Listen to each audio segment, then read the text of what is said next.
Aujourd'hui, qu'est-ce que tu vends sur le site? Alors, ce qu'on vend principalement, c'est du coaching, tout simplement. Donc, il y a deux types de coaching qu'on vend. Il y a le premier, ce qu'on appelle des refontes de profil, donc principalement pour Tinder, mais plus généralement pour toutes les applications de rencontres. Où en fait, là, je combine deux compétences. La première, c'est celle de coach en séduction. Et la deuxième, c'est celle de photographe portraitiste, parce que je suis aussi photographe depuis plusieurs années.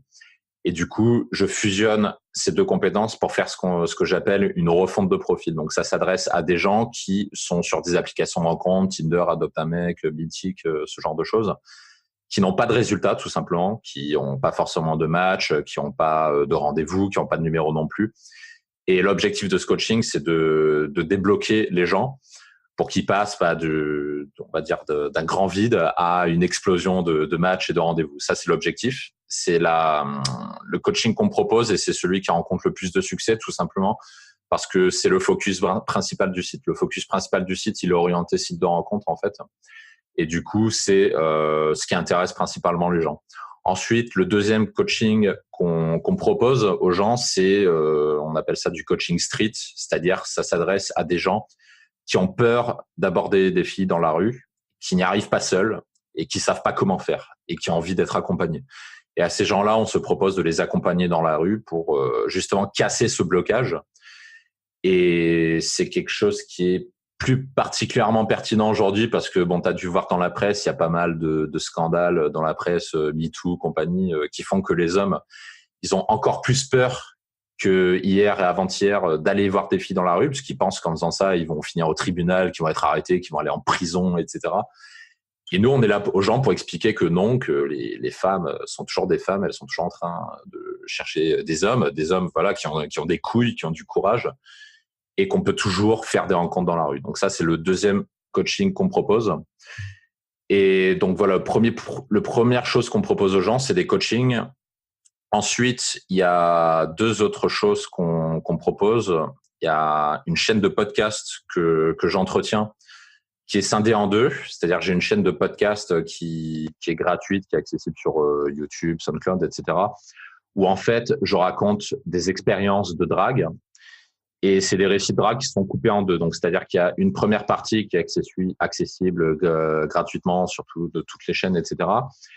Et la deuxième partie de ce podcast qui est accessible uniquement sur abonnement et en privé, tout simplement parce que dans cette deuxième partie, on parle de sujets un peu plus underground, un peu plus chauds, c'est-à-dire on va parler de sexe, hein, pour dire les choses crûment.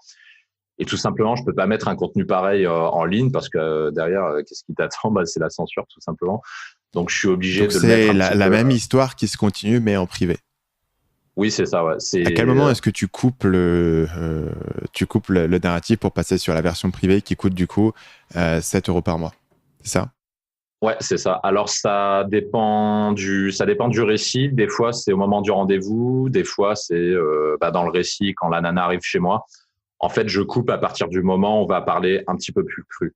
Par contre, D'accord. ce que je fais dans chacune des deux parties et surtout dans la chaîne gratuite, c'est-à-dire l'objectif, c'est pas de faire un podcast gratuit et pour dire et ne rien apprendre aux gens et dire aux gens, si vous voulez apprendre quelque chose, il faut aller sur la chaîne d'abonnement. L'objectif, c'est pas ça.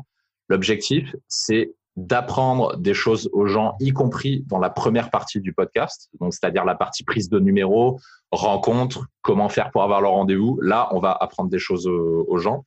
Donc l'objectif, c'est que les gens repartent avec du matériel. Par contre, dans la deuxième partie, là, c'est pour aller plus loin. Là, on va parler sexe, on va parler cul, etc. Et ça s'adresse à ces gens-là qui ont envie d'aller plus loin. Et donc ça, donc un des produits qu'on propose. Donc c'est une chaîne de podcast. Il y a également des formations en ligne que je crée moi-même sur pareil, focus sur les applications de rencontre. Et ça fait pas très longtemps que je me suis lancé dedans. Ça doit faire 2 mois à peu près. Et là, j'essaie de créer grosso modo une nouvelle formation toutes les 2 à 3 semaines. Donc en gros, ça c'est les 3 choses qu'on propose aux gens. Dernière chose également, j'en parle rapidement. On a également une communauté privée et communauté privée qui est accessible uniquement à mes élèves, aux coachés. Par contre, des gens qui n'ont jamais fait de coaching chez nous peuvent rentrer dans cette communauté privée, pareil sur abonnement. D'accord. Et ça fait beaucoup de choses. Tu as en plus un boulot à côté. Comment est-ce que tu fais pour jongler tout ça? Et c'est quoi le rôle des autres personnes qui sont dans ton équipe dans tout ça? Alors effectivement, tu fais bien de le préciser. On peut avoir l'impression que je suis une machine à travailler, machin. Donc c'est un petit peu vrai. Hein. Je suis quand même un grand bosseur, mais je ne suis pas tout seul parce que je pourrais pas faire ça tout seul. Hein. C'est juste pas possible. Donc aujourd'hui, je suis entouré de quatre personnes. Je suis entouré de 4 personnes qui s'occupent majoritairement des coachings parce que tout simplement, comment je fais aujourd'hui pour arriver à dégager du temps pour entretenir les podcasts, la communauté et les formations en ligne, c'est tout simplement en déléguant une partie des coachings, en fait. Donc, aujourd'hui, je me fais entourer de plusieurs autres personnes, chacun avec sa spécialité. Et du coup, quand une personne candidate à un coaching, en fonction de la formule qu'elle va prendre, eh ben, je vais pouvoir l'orienter vers telle ou telle personne. Donc, il y a une personne qui s'occupe spécifiquement des coaching street. Il y en a une autre qui s'occupe plus spécifiquement du développement personnel. Il y en a une autre qui s'occupe de la partie relooking aussi, puisque c'est quelque chose qu'on propose dans nos coachings. Et là, aujourd'hui, au niveau des coachings, je m'occupe uniquement de la partie vente et la partie shooting photo. Donc, c'est les activités qui me restent aujourd'hui et que je pense déléguer également à l'avenir. Salut, c'est Stan, j'espère que vous avez apprécié cet extrait du podcast Marketing Mania. Bien sûr, vous pouvez retrouver l'ensemble des épisodes du podcast, y compris les instructions sur comment vous abonner sur l'application Apple Podcast ou sur votre téléphone Android en vous rendant sur mon site à l'adresse marketingmania.fr/podcast. Je vous ai mis le lien dans la description de cette vidéo.